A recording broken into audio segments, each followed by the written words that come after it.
तृणमूल कांग्रेस की सरकार तो पूरी निर्लज्जता के साथ अपराधियों को संरक्षण और पोषण देने में तो लगी हुई है। इंडी गठबंधन का किरदार भी साफ हो गया। ये वही लोग हैं जो हर अलगाववादी के पक्ष में कोर्ट में खड़े होते थे, आतंकवादी तक के पक्ष में कोर्ट में खड़े होते थे, आज एक बार फिर दुर्दांत अपराधी के पक्ष में कोर्ट में खड़े हैं। सोचिए कि संविधान कितने बड़े खतरे में है आज पश्चिम बंगाल में। आप कल्पना करिए कि यदि इनकी कहीं सरकार होती केंद्र में तो उंगली तोड़ दी जाती। इंडी गठबंधन के दलों में जो दुरभिसंधि है कि कांग्रेस के पुराने नेता, सपा के वर्तमान सांसद, सपा के समर्थन से बने वर्तमान सांसद तृणमूल कांग्रेस के वकील हैं। साफ हो गया है कि संविधान इंडी गठबंधन की सरकारों में खतरे में है। और सिर्फ संविधान ही नहीं खतरे में है, जान और जहान भी खतरे में है और मान सम्मान भी खतरे में है। ममता बनर्जी जी की सरकार को, जिसने निर्ममता की समस्त सीमाएं पार कर दी हैं, देखो उन निराश नयनों को जिनके आंसू सूखे हैं, जो न्याय हेतु अभी तक पथ देखते हुए रूखे हैं। पश्चिम बंगाल की जिस घटना को लेकर आज पूरा देश आहत भी है और आक्रोशित भी है, उसके ऊपर सर्वोच्च न्यायालय ने जो सवाल किए हैं वो लोकतंत्र और सरकार चलाने वालों की मानसिकता और नैतिकता के ऊपर उठे हुए गंभीर सवाल है। हम सब ये जानते हैं कि इस घटना को किस प्रकार से 5 प्रकारों से नष्ट करने का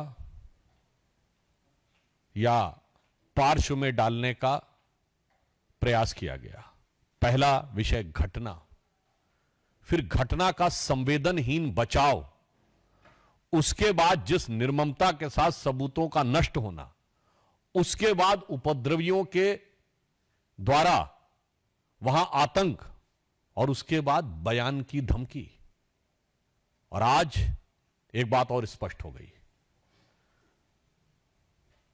कि तृणमूल कांग्रेस की सरकार तो पूरी निर्लज्जता के साथ अपराधियों को संरक्षण और पोषण देने में तो लगी हुई है, परंतु इंडी गठबंधन का किरदार भी साफ हो गया।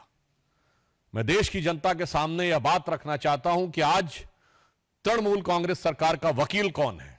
श्री कपिल सिब्बल वकील हैं पश्चिम बंगाल सरकार के, सांसद हैं उत्तर प्रदेश की समाजवादी पार्टी के समर्थन से और पूर्व मंत्री हैं कांग्रेस सरकार के। अब कोई किसी प्रकार का किंतु परंतु नहीं है कि ये सब एक दूसरे के अपराधों के संरक्षण के लिए खड़े हैं। और ये वही लोग हैं जो हर अलगाववादी के पक्ष में कोर्ट में खड़े होते थे, आतंकवादी तक के पक्ष में कोर्ट में खड़े होते थे, आज एक बार फिर दुर्दांत अपराधी के पक्ष में कोर्ट में खड़े हैं। तो मुझे नहीं लगता है कि अब इस पे बचाव की कोई गुंजाइश ममता बनर्जी जी के पास तो है ही नहीं, ना अखिलेश यादव जी से भी मैं सवाल पूछता हूं और राहुल गांधी जी और सोनिया गांधी जी से भी।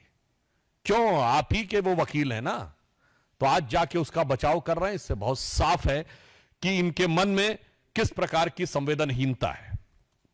दूसरा पक्ष, सबूतों को नष्ट करने के बहुत गंभीर विषय आए। न्यायालय ने इस विषय के ऊपर बहुत सारे सवाल खड़े किए हैं, परंतु 2 विषय आज न्यायालय ने जिस प्रकार केंद्रीय सुरक्षा बलों को उस कॉलेज की सुरक्षा देने का निर्णय लिया है, इससे बहुत साफ हो जाता है कि पश्चिम बंगाल की सरकार और कोलकाता पुलिस की जो नैतिक आधार था वो स्वतः ध्वस्त हो गया। दूसरा जो एक नया पक्ष प्रकाश में आया है कि पीड़िता अपनी डायरी लिखती थी और वो अपने पिताजी से उसको साझा करती थी और उसके बहुत से पन्ने और उस दिन के पन्ने गायब हैं। सबूतों की तो ऐसी श्रृंखला है कि उस विषय के ऊपर क्या बोला जाए ये कहने में, आपने देखा कि प्रिंसिपल का ट्रांसफर हो, उसको दूसरे का कॉलेज में बहाली हो, 40 से अधिक डॉक्टरों का आनन फानन में ट्रांसफर, पीड़िता के शव को सौंपने के कई घंटे बाद एफआईआर, समय से पहले उसे जला देना, डायरेक्टर से पूछताछ न करना, और उससे अधिक गंभीर बात, जो प्रश्न पूछ रहा है उसके ऊपर कार्रवाई हो रही है। मैं एक नैतिक सवाल भी पूछना चाहता हूं कि सोशल मीडिया या वक्तव्य में यदि कोई भी व्यक्ति बयान दे देगा, सर्वोच्च न्यायालय ने इसका भी संज्ञान लिया है, तो जिस प्रकार से कार्रवाई आवश्यकता थी कि कठोर कार्रवाई यह सरकार करती उन लोगों के विरुद्ध जिन्होंने यह कार्य किया था, उल्टे कार्रवाई उन पर हो रही है जो कि इंसाफ की मांग उठा रहे हैं। चाहे 23 वर्षीय पॉलिटेक्निक की छात्रा सागनिका लाहा ने इस घटना को लेकर सरकार पर हमला किया तो उसको गिरफ्तार करने की कार्रवाई कर दी गई। भवानीपुर में एक छात्रा ने यह विषय को उठाया तो पश्चिम बंगाल सरकार ने उसे गिरफ्तार कर लिया, 18 वर्षीय छात्रा कीर्ति शर्मा को। पीड़िता के माता पिता ने भी बयान दिया, और तो और तृणमूल कांग्रेस के शांतनु सेन ने कॉलेज के खिलाफ बोला तो ऐसी जानकारी आई कि उन्हें प्रवक्ता पद से हटा दिया गया। और तो और स्वयं उनके सांसद सुखेंदु शेखर ने जब यह प्रश्न उठाया तो उनसे पुलिस जवाब तलब करने लगी। हमारे सांसद से कर रही है, वो तो उनकी प्रवृत्ति हमेशा से पता है, पर आप सोचिए कि अपने सांसद और अपने नेताओं पर भी कार्रवाई कर रही है। एक बहुत बड़ा सवाल उठता है। यह दर्शाता है, मैं देश के लोगों से कहना चाहता हूं कि इस बात को सोचिए कि इन पे तो कार्रवाई कर रही है, और उससे अधिक दुखद और दुर्दांत बयान उनके नेता दे रहे हैं।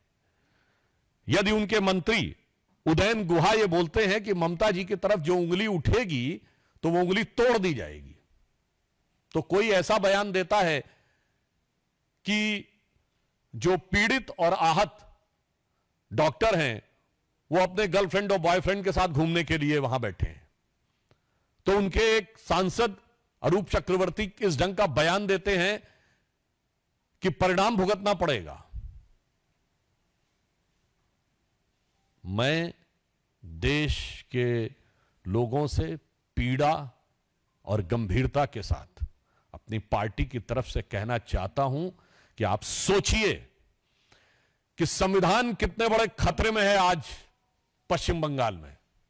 आप कल्पना करिए कि यदि इनकी कहीं सरकार होती केंद्र में तो उंगली तोड़ दी जाती, जो इनके मंत्री ने कहा है, उदयन गुहा ने, जो संदीप चक्रवर्ती ने, अरूप चक्रवर्ती ने कहा है, तो परिणाम भुगता दिया होता। आज सर्वोच्च न्यायालय और केंद्रीय बलों के हस्तक्षेप के बाद यह स्थिति है, तो मैं यह बात जिम्मेदारी के साथ कहना चाहता हूं। और आप देख रहे हैं कि इंडी गठबंधन के दलों में जो दुरभिसंधि है कि कांग्रेस के पुराने नेता, सपा के वर्तमान सांसद, सपा के समर्थन से बने वर्तमान सांसद तृणमूल कांग्रेस के वकील हैं, जिनकी ख्याति अपराधियों और अलगाववादियों का समर्थन करने की है। अर्थात अब बहुत साफ हो गया है कि संविधान इंडी गठबंधन की सरकारों में खतरे में है, और सिर्फ संविधान ही नहीं खतरे में है, जान और जहान भी खतरे में है, और मान सम्मान भी खतरे में है। परंतु हम यह आश्वस्त करना चाहते हैं कि केंद्र सरकार कोई कोर कसर उठाकर नहीं रखेगी कि पीड़ित परिवार को न्याय सुनिश्चित हो सके। और इसके लिए चूंकि सर्वोच्च न्यायालय ने स्वतः संज्ञान ले लिया है, तो जो कानूनी प्रक्रिया है वो तो न्यायालय के दिशा निर्देश में चलेगी। उसमें जो भी सक्रिय, सकारात्मक और त्वरित सहयोग, means assertive, active and fast contribution which will be required on the part of the government, they will provide. और पूरे देश भर में चिकित्सकों के मन में जिस प्रकार का आक्रोश और वेदना है, हम उसके साथ हैं। और फिर हम साफ ये कहना चाहते हैं कि राहुल गांधी जी, यह मोहब्बत की दुकान में कैसे कैसे नफरती सामान है। आप सोचिए, उत्तर प्रदेश के कन्नौज से लेके कोलकाता तक जो कुछ हो रहा है, यदि इनकी किसी कारणवश केंद्र में सरकार होती तो दृश्य कितना खौफनाक होता। तो मैं उन लोगों से के प्रति संवेदना व्यक्त करते हुए पीड़ित परिवारों की तरफ से कहना चाहूंगा ममता बनर्जी जी की सरकार को, जिसने निर्ममता की समस्त सीमाएं पार कर दी हैं, कि फिर उन निराश नयनों को जिनके आंसू सूखे हैं, देखो उन निराश नयनों को जिनके आंसू सूखे हैं, जो न्याय हेतु अभी तक पथ देखते हुए रूखे हैं। Subscribe to Midday India. Get direct notifications on all our videos by clicking on the bell icon.